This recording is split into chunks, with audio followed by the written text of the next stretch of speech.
Everyone, welcome to agriculture अड्डा 24/7। Agriculture अड्डा 24/7 पर मैं डॉक्टर मीनाक्षी राठी आप सभी का बहुत बहुत स्वागत करती हूँ। सो गाइस, पिछले क्लास में हमने पढ़ा what is sampling, seed sampling क्या होता है, किस तरीके से हम सैम्पलिंग करते हैं और कौन से इंस्ट्रूमेंट्स हैं जो सैम्पलिंग में यूज़ होते हैं। आज की क्लास में हम पढ़ने वाले हैं सीड टेस्टिंग के बारे में। तो हमने देखा कि पहले भाई सीड सर्टिफिकेशन का पूरा प्रोसीजर क्या है। सीड सैम्पलिंग सर्टिफिकेशन के प्रोसीजर में हमने देखा कि हमें कुछ टेस्ट करने होंगे जिससे पता चलेगा हमारे सीड उतनी क्वालिटी का है या नहीं है कि उसे सर्टिफिकेट मिल सके। तो उसके लिए सबसे पहले सीड इंस्पेक्टर आता है और सैंपल लेकर जाता है। तो सैंपल किस तरीके से लेकर जाता है, वो सीड सैम्पलिंग के तरीके से लेकर जाएगा। सैम्पलिंग इंटेंसिटी उसको पता होनी चाहिए, किस तरीके से सैंपल लेना है वो उसको पता होना चाहिए। जब वो सैंपल टेस्टिंग लैबोरेटरी में पहुंचता है तो उस पर कुछ टेस्ट किए जाते हैं। तो उन्हीं टेस्ट के बारे में हम आने वाली कुछ क्लासेस में पढ़ने वाले हैं। यानी कि the seed testing part which is the most technical part of the seed science, वो हम शुरू करने जा रहे हैं। तो आज की क्लास में हम कौन सा टेस्ट करने वाले हैं? आज की क्लास में हम देखेंगे प्योरिटी टेस्ट कैसे करते हैं। देखिए, 3 बेसिक टेस्ट हैं। One is your one is your moisture test, second is your purity test and third is your germination test। ये 3 टेस्ट तो मतलब एसेंशियल हैं जो हर सैंपल में किए जाने चाहिए और ये 3 बेसिक टेस्ट होते हैं। ठीक है, तो हम आज जो है प्योरिटी टेस्ट को पढ़ेंगे और नेक्स्ट क्लास में हम मॉइस्चर टेस्ट को पढ़ेंगे। 1 बाय 1 हम ये सारे टेस्ट कवर करेंगे। उसके बाद इसमें आता है सीड हेल्थ टेस्ट, है ना। सीड हेल्थ में हम देखेंगे भाई सीड की हेल्थ कैसी है, और फिर विगर एंड वायबिलिटी टेस्ट, किस तरीके से सीड वायबल है या नहीं है, विगर है या नहीं है, ये डिफरेंट टेस्ट हम करेंगे। और उसके बाद आता है seed varietal identification. Varietal identification का मतलब है जो सीड आप लेकर आए हैं वो उसी वेराइटी से बिलोंग करता है या नहीं, ये भी टेस्ट करेंगे।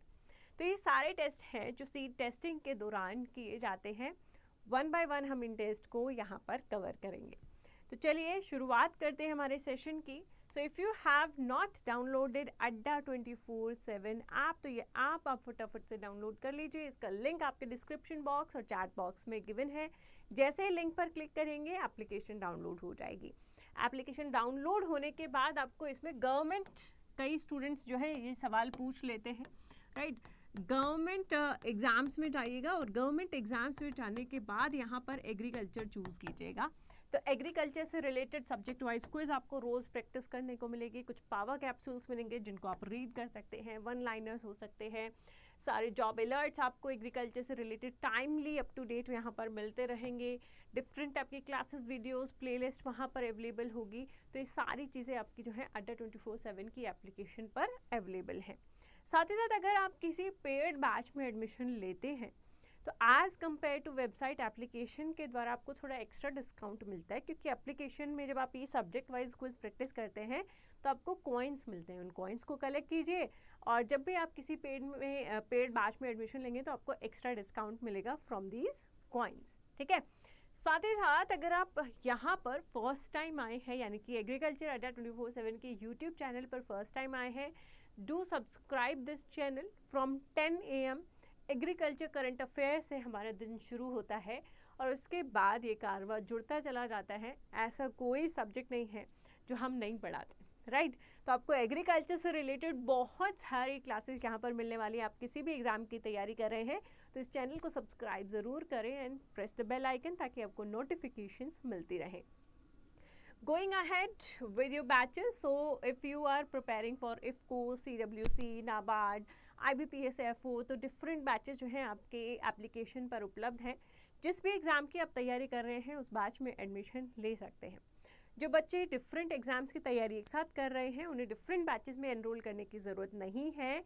वो एग्रीकल्चर महापैक में एनरोल कर सकते हैं, जिससे आपको सभी की क्लासेस विजिबल होंगी, साथ साथ उनकी टेस्ट सीरीज़ और ई बुक्स भी मिलेंगी, जिसके बारे में मैं आपको लास्ट में बता भी दूंगी। ठीक है, अब आते हैं आज के टॉपिक पर। तो आज का हमारा जो टॉपिक है वो है सीड प्योरिटी, है ना, सीड की प्योरिटी टेस्ट करने के लिए हमें क्या करना होगा। Before directly jumping to the purity हम बात करेंगे सीड सैम्पलिंग या सीड टेस्टिंग की। सॉरी, सैम्पलिंग हम कर चुके हैं।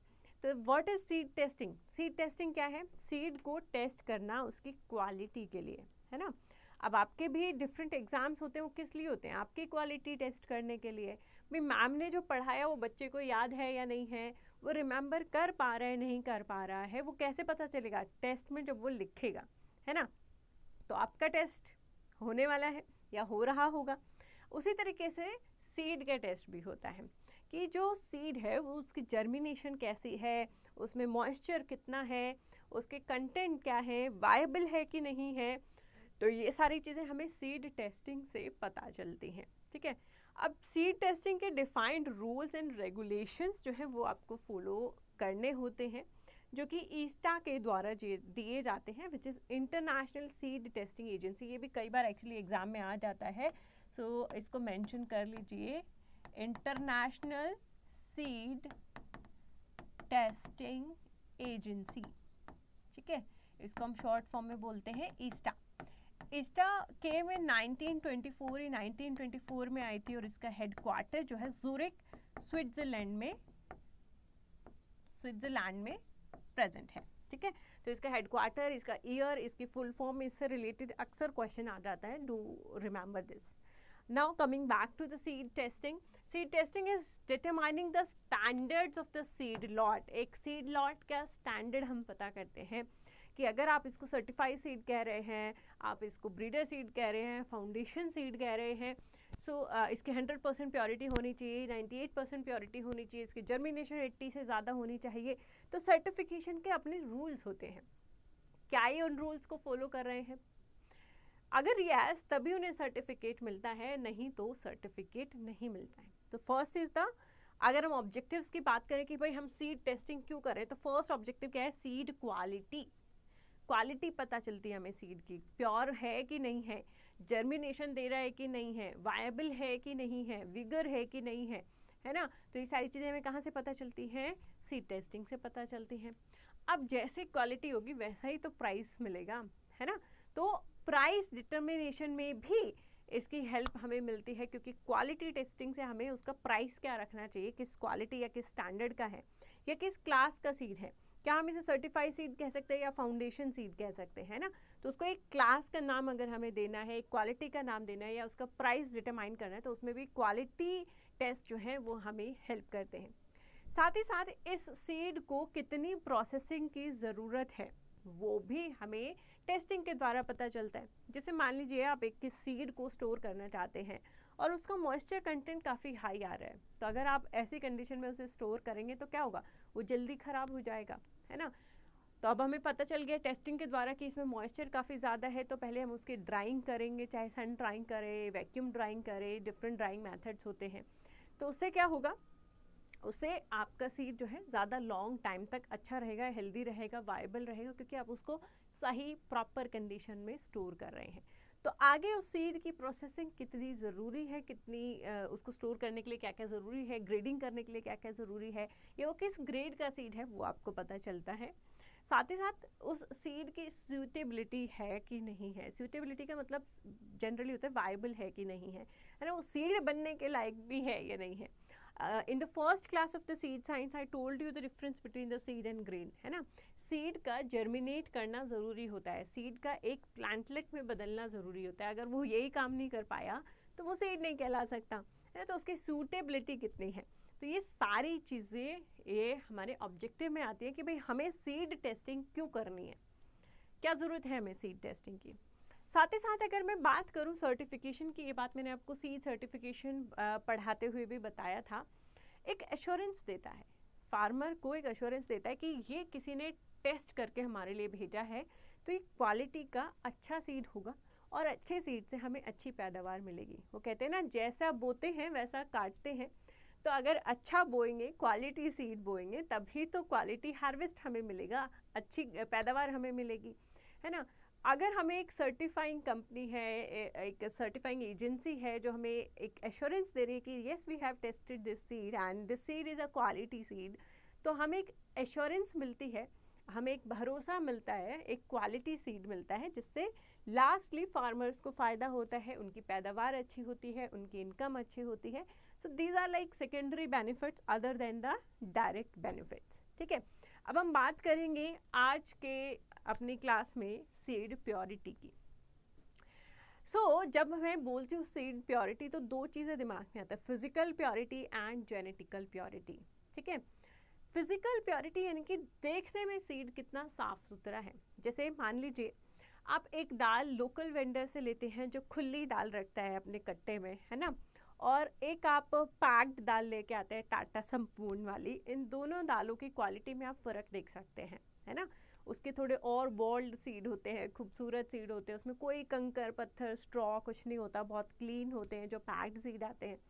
वहीं पर जो दाल हम खुली दाल लेते हैं जो कट्टे में भरी हुई थी, हमारे लोकल वेंडर के पास थी, उसमें हमें थोड़ा साफ़ करना पड़ता है. आप अब नहीं तो मतलब कभी तो देखा होगा कि शुरू में जब मम्मी करती थी, है ना, चावल साफ़ करती थी, दाल साफ़ करती हैं, उनमें से कंकर निकालती हैं, स्ट्रॉ निकालती हैं बनाने से पहले, तो उन्हें क्लीनिंग की ज़रूरत पड़ती है क्योंकि उसकी फ़िज़िकल प्योरिटी उतनी अच्छी नहीं है, उसमें कुछ मिक्स है जो हमें निकालना पड़ रहा है बिफोर कुकिंग, है ना. तो वैसे हम यहाँ पर कुकिंग की बात नहीं कर रहे हैं, यहाँ पर हम सीड की बात कर रहे हैं. तो ये तो होती है फिजिकल प्योरिटी, यानी कि देखने में वो सीड कितना साफ सुथरा है. The second comes here is the genetic purity. Genetic purity का क्या मतलब है? तो जेनेटिक प्योरिटी का मतलब है कि जेनेटिकली कितना प्योर है. जो ब्रीडर ने उसे बनाया था क्या वो आज भी ऐसा ही है या कुछ डिफरेंट है, कुछ डिफेक्टिव है, कुछ चेंज हो गया है, right. That is genetic purity. तो हर प्लांट का, हर सीड का अपना एक जीनोटाइप होता है, हर वैरायटी का अपना एक जीनोटाइप होता है. टाइम के साथ ही जीनोटाइप खराब हो जाता है, उसमें कोई और वैरायटी के सीड मिक्स हो गए गलती से, म्यूटेशन हो गया, है ना, क्रॉसिंग ओवर हो गया, उसकी वजह से जीन्स मिक्स होते रहते हैं और 10 साल बाद 12 साल बाद उसमें डिटेरियोरेशन आना शुरू हो जाता है. तो वो होती है जेनेटिक इम्प्योरिटी. ठीक है, आज की क्लास में जो हम पढ़ने वाले हैं वो पढ़ने वाले हैं फिजिकल प्योरिटी के बारे में, यानी कि अगर हमारा सीड फिजिकली कितना प्योर है ये हमें पता करना है तो हमें कौन सा मेथड फॉलो करना होगा. ठीक है, तो here comes the physical purity test. Physical purity test में हम क्या क्या चीज़ें देखते हैं या किन चीज़ों को ऑब्जर्व करते हैं. तो फिजिकल प्योरिटी जैसे कि मैंने कहा, देखने में सीड कितना साफ है ये आपको देखना है, यानी कि फिजिकली वो कितना अपीलिंग है, राइट.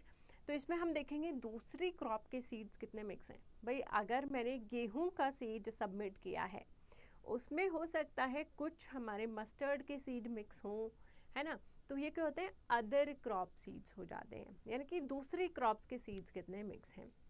वीड सीड्स कितने हैं, उसमें इनर्ट मैटर कितना है, उसमें डिजीज्ड सीड कितने हैं, उसमें प्योर सीड कितने हैं. तो ये डिफरेंट फ्रैक्शंस हम जो है उस सीड से निकालते हैं. जैसे कि भाई ये आपका सबमिटेड सैंपल है ना, दिस इज योर सैंपल. इस सैंपल के जब हमने प्योरिटी टेस्ट किया तो हमने देखा कि इसमें 98% प्योर सीड था. ठीक है, और बाकी के 2% में से हम लगा लेते हैं 0.5% वीड सीड थे, 0.5 अदर क्रॉप सीड थे, है ना. एक हो गया 0.5 कह लीजिए डिजीज्ड सीड थे और 0.5 इसमें हस्क, डस्ट, ये सब था. तो टोटल कितना हो गया, 100% हो गया. तो हमेशा याद रखना प्योरिटी जब आप टेस्ट करते हैं तो इनका जो टोटल है वो हमेशा 100% होगा.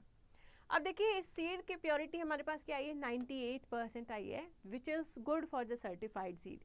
सर्टिफिकेशन के लिए इतना काफ़ी है, 98% प्योर सीड को हम सर्टिफिकेशन दे सकते हैं, तो ये पास कर गया टेस्ट. अगर ये प्योरिटी 97% होती तो ये टेस्ट फेल कर जाता. ठीक है, तो प्योरिटी, फिजिकल प्योरिटी में हम ये सारी चीज़ें देखते हैं, inert matter, other crop seed, weed seed, disease seed, ये सारी चीज़ें देखते हैं. करते कैसे हैं इस टेस्ट को, तो करने के लिए इस तरीके का एक बोर्ड होता है आपके पास, वुडन बोर्ड होता है, और वुडन बोर्ड पर ये जो आपका एरिया है, वाइट एरिया, सिर्फ इसको आप जो है लेते हैं.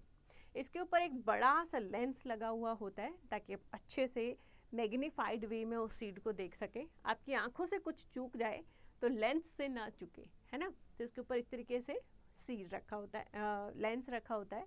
यहाँ पर इस बोर्ड पर आप अपना सीड सैंपल लेंगे और जैसे मम्मी साफ़ करती हैं, थाली में आपने देखा है ना मम्मी क्या करती हैं, एक तरफ अच्छे अच्छे सीड्स निकालती रहती हैं और एक तरफ जो है कंकर पत्थर या तो बाहर फेंकती रहती हैं या उसमें एक तरफ इकट्ठे करती रहती हैं। तो वही आपको फिजिकली वही करना है, आपको एक एक सीड को जो है काउंट करना है, अच्छे सीड जो एक तरफ करने हैं और जो भी उसमें अदर इम्प्योरिटीज़ हैं वो एक तरफ करना है। तो कुछ इस तरीके से आप वहाँ करेंगे। ये देखिए ये है प्योर सीड, सॉरी सैंपल है ना, सैंपल है। तो इस सैंपल में हमने देखा अदर क्रॉप सीड हमने एक साइड में निकाल लिए, इनर्ट मैटर है, कुछ कंकर पत्थर है वो इधर निकाल लिए, प्योर सीड को इधर निकाल लिया। ठीक है, तो इस तरीके से आप उस सैंपल में से डिफरेंट जो भी आपको डैबरीज मिल रही है, कोई भी डिफरेंट चीज़ मिल रही है, वो अपने डिफरेंट वहाँ से निकाल कर रख दी है। तो इसको हम कहते हैं फिजिकल प्योरिटी एनालिसिस। ठीक है, अब मैंने यहाँ पर आपको नाम लिया है pure seed. This is very very very very important. काफ़ी लोग प्योर सीड का मतलब क्या समझते हैं, एक हेल्दी चमचमाता हुआ सीड है ना, जैसे वो आशीर्वाद की रोटी में नहीं ऐसे दिखाते, कल्याण सोना समथिंग कुछ बोलते तो हैं वो, बेसिकली एक बहुत होल प्यारा सा बोल्ड सा चमचमाता हुआ सा सीड दिखाते हैं। तो जनरली लोग प्योर सीड का मतलब वही समझते हैं, लेकिन ऐसा नहीं है। तो सबसे पहले तो प्योर सीड किसको कहते हैं, जो सबमिटर क्लेम कर रहा है ना। जैसे कि मैं वीट का सैंपल दे रही हूँ, तो मैं क्लेम कर रही हूँ ये वीट का सीड है। तो जो सबमिटर क्लेम करता है कि भाई मेरा सीड इस चीज़ का सीड है ना, जो वो क्लेम कर रहा है, जो मेजर पोर्शन है उस सीड का, वो होता है प्योर सीड। तो प्योर सीड कभी भी माइनर पोर्शन नहीं हो सकता, ये हमेशा मेजर पोर्शन होगा, सबसे मैक्सिमम पोर्शन होगा। अब इसमें यहाँ पर ध्यान देने वाली बात क्या है, ध्यान देने वाली बात है ये, अगर आपका सीड इमेच्योर है, अभी पूरे तरीके से मैच्योर नहीं हुआ, साइज़ में छोटा है, अंडर साइज्ड है, श्रिवल्ड है ना, बिल्कुल ऐसे भिज गया है और डिजीज़ है, मान लीजिए उस पर करनाल बंट आई हुई है या ब्लैक पॉइंट आया हुआ है, या फिर वो थोड़ा स्प्राउट करने लग गया है ना, उसमें से न्यू प्लांट निकलना शुरू हो गया है, in all these cases it is still be called as pure seed. ये अभी भी प्योर सीड कहलाएगा, चाहे उस पर डिजीज़ आई है, करनाल बंट है, चाहे उसमें सीडलिंग जर्मिनेट होना शुरू हो गया है, चाहे वो इम्प्योर है, चाहे वो श्रिवल्ड है। अगर आप उसे आइडेंटिफाई कर पा रहे हैं कि ये गेहूं का ही सीड है फॉर श्योर, तो वो प्योर सीड में काउंट होता है। अदर देन दिस, अगर वो ब्रोकन है, अगर वो टूटा हुआ भी है, लेकिन जो टूटा हुआ है हिस्सा वो आधे से ज़्यादा है, तो वो भी प्योर सीड में काउंट होता है। यानी कि मान लीजिए ये आपका गेहूं का सीड है ना, ये आपका गेहूं का सीड है, अगर इसका इतना पोर्शन टूटा हुआ है, this is more than half, तो ये भी प्योर सीड में ही काउंट होगा। ठीक है, तो प्योर सीड का मतलब सिर्फ होल और हेल्दी सीड्स नहीं है। प्योर सीड का मतलब यहाँ पर ये है कि जो भी आप सीड ले रहे हैं, अगर उसको आइडेंटिफाई कर पा रहे हैं, मैं उसको ये आइडेंटिफाई कर पा रही हूँ कि ये वीट का ही सीड है, तो वो प्योर सीड में काउंट होगा, चाहे वो इमेच्योर है, श्रिवल्ड है, टूटा हुआ है, डिजीज है, डजंट मैटर। अगर आप उसको पहचान पा रहे हैं ये वीट का सीड है, तो वो प्योर सीड में काउंट होगा। ठीक है, तो ये कंडीशन के क्वेश्चंस में अक्सर देखा है मैंने, इस तरीके के पूछे जाते हैं और बच्चे कंफ्यूज भी हो जाते हैं कि भाई pure seed is a maximum portion of the seed sample, a broken seed can be considered as a pure seed। ऐसे different statements आपको दी जाएंगे, and which of these statements is correct or false, इस तरीके के questions आते हैं। तो उनमें आपको जो है conceptual knowledge होना, what it is actually, ये बहुत ज़रूरी होता है। ठीक है, नेक्स्ट आते हैं हम अदर क्रॉप सीड्स पर। तो अदर क्रॉप सीड्स आप जानते ही हैं, आपने वीट का सीड जो है सबमिट किया, अगर उसमें आपको मस्टर्ड के सीड्स देखने को मिल जाते हैं, तो वो अदर क्रॉप सीड हो गए, दूसरी क्रॉप के सीड हो गए। वही वीट सीड कौन से होते हैं, जैसे कि वीट में फ्लेरिस माइनर के सीड मिल जाएंगे, तो वो वीट सीड हो जाते हैं, है ना, क्योंकि फ्लेरिस माइनर क्या है, एक वीड है, वो भी एक अदर प्लांट ही है, लेकिन वो वीड में काउंट होता है, मस्टर्ड वीड में काउंट नहीं होती, तो वो अदर क्रॉप सीड में आएगा। वीड में यहाँ पर देखिए साफ साफ लिखा है, it includes the seed of दो species normally recognised as weed. वो स्पीशीज इनको एज अ वीड रिकॉग्नाइज करते हैं अंडर सीड एक्ट के अंतर्गत, तो उनको हम क्या कहते हैं, वीड सीड कहते हैं। एग्जाम्पल्स मैं आप लोगों को दे चुकी हूँ। अगर व्हीट में मस्टर्ड का सीड है तो अदर क्रॉप सीड है, व्हीट में अगर फ्लरिश माइनर का सीड है तो वो क्या है, वीड सीड है। अब इसमें एक आधा क्वेश्चन पूछ लिया जाता है, what are the objectionable weed seed, है ना, आप वीड साइंस में भी पढ़ते होंगे। ऑब्जेक्शनेबल वीड सीड कौन से होते हैं, जिनका साइज और स्पेसिफिक ग्रेविटी आपके क्रॉप के सीड के जैसी होती है। तो अब ना तो उसको छान कर अलग किया जा सकता है क्योंकि उसका साइज ऑलमोस्ट सिमिलर है, और ना ही उसको ग्रेविटी से अलग किया जा सकता है क्योंकि ग्रेविटी भी सेम है ना। तो ऐसे सीड्स को आपकी जो मेन क्रॉप सीड है उससे अलग करना या उससे छांट कर निकालना काफ़ी डिफ़िकल्ट हो जाता है। ऐसे सीड्स को ऑब्जेक्शनेबल सीड्स कहते हैं। Argemone Mexicana in mustard and flourish minor in wheat, ये दो फेमस एग्जाम्पल हैं आपके ऑब्जेक्शनेबल वीट सीड्स के, जो अक्सर एग्जाम्स में पूछ लिए जाते हैं। Next comes the inert matter. आप यहाँ पर देख रहे हैं पिक्चर में इस तरीके की डंडियाँ, है ना, घास फूस, छिलके, ये सब ये क्या है, इनर्ट मैटर में काउंट होते हैं। तो इनर्ट मैटर में क्या क्या आता है, ब्रोकन और डैमेज्ड सीड, ब्रोकन और डैमेज्ड सीड।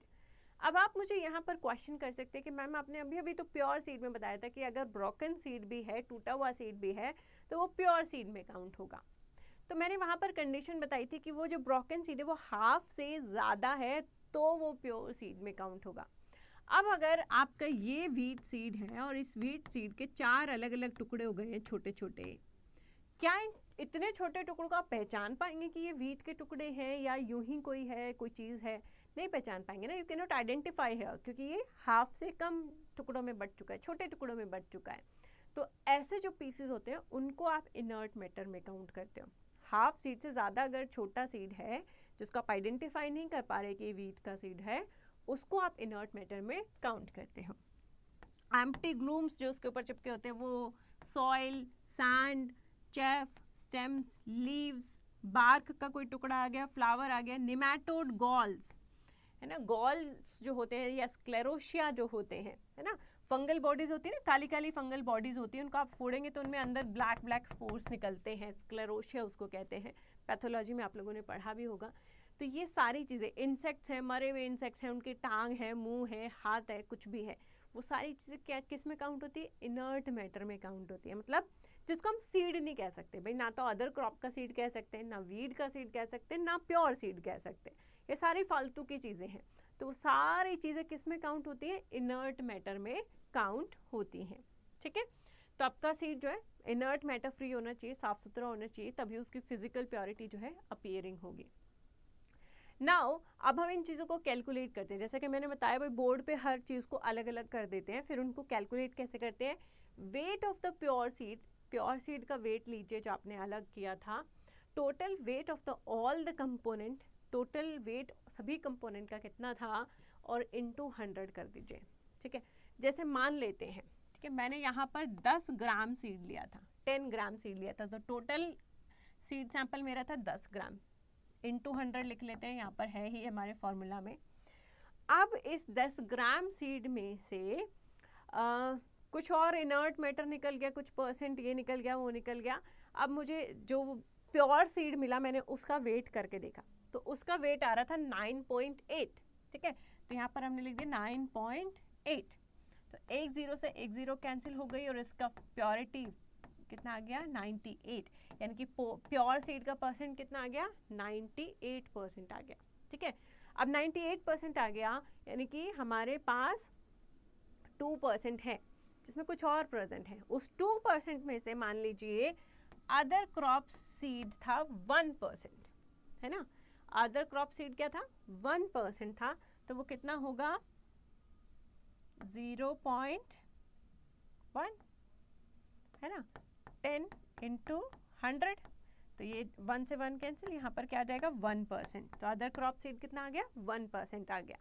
तो इस तरीके से सिंपल जो आप मैथमेटिकल कैलकुलेशन करते हैं, जो हमने काफ़ी टाइम पहले आई थिंक 4th 5th में सीखी होगी, वो सिंपल कैलकुलेशन यूज़ होती है इसमें। और इस सिंपल कैलकुलेशन से हम डिफरेंट जो है जो भी हमारे कंपोनेंट्स हैं उनको परसेंटेज में कन्वर्ट करते हैं। एक बात इम्पॉर्टेंट यहाँ पर क्या है कि जब आप इन सारे कंपोनेंट्स को प्लस करते हो तो आपका 100% आना चाहिए, यानी कि आपकी कैलकुलेशन बिल्कुल ठीक है। अगर आप 100% पर नहीं पहुंच पा रहे हैं, 99 पॉइंट सम परसेंट रह गया या 100 से ऊपर चला गया, तो आपकी कैलकुलेशन में कहीं ना कहीं मिस्टेक है and you need to review it again. इनका टोटल हमेशा 100% होना चाहिए, दैट इज इम्पॉर्टेंट पॉइंट है। ठीक है, तो इसी के साथ जो हमारी फिजिकल प्योरिटी टेस्ट है वो फिनिश होता है। And these are your different batches for different teachers. जैसे कि यहाँ पर अर्जुन में आपको कृष्णा सर जो है वो soil science, agrometeorology, weed science पढ़ा रहे हैं। संकल्प में आपको एग्रोनॉमी पढ़ा रहे हैं संदीप सर, और मंथन में आपको क्रॉप फिजियोलॉजी, फिशरी और एग्रोमेट्रोलॉजी पढ़ा रहे हैं सुधांशु सर। जुनून में पैथोलॉजी, एनिमल हस्बेंड्री पढ़ा रही हैं हीना मैम, राइट। तो ये जो आपके डिफरेंट बेसिकली एग्ज़ाम्स हैं, है ना, एग्ज़ाम्स नहीं है सॉरी, सब्जेक्ट्स हैं। अगर वो पर्टिकुलर सब्जेक्ट आपका वीक है, उस पर्टिकुलर सब्जेक्ट से रिलेटेड इन्फॉर्मेशन आपको चाहिए, तो आप ये पर्टिकुलर बैच ज्वाइन कर सकते हैं। इनकी फ़ीस बहुत ज़्यादा भी नहीं है, मिनिमम फ़ीस है। You can just use Y448 and आप इनमें एनरोल कर सकते हैं और आप अपने उस पर्टिकुलर सब्जेक्ट सेक्शन को स्ट्रॉन्ग कर सकते हैं। जो भी बच्चे मल्टीपल एग्जाम्स की तैयारी करते हैं या जो बीएससी एग्रीकल्चर में है, सो एग्रीकल्चर महापैक में एनरोल कर सकते हैं। आपको ये बीएससी में भी काम आएगा और इसमें डिफरेंट जो भी आपके एग्रीकल्चर से रिलेटेड एग्जाम है उन सभी की लाइव क्लासेस आपको 1 साल के लिए पूरी मिलती है। 1 ईयर की इसमें वैलिड जो है टाइम पीरियड होता है।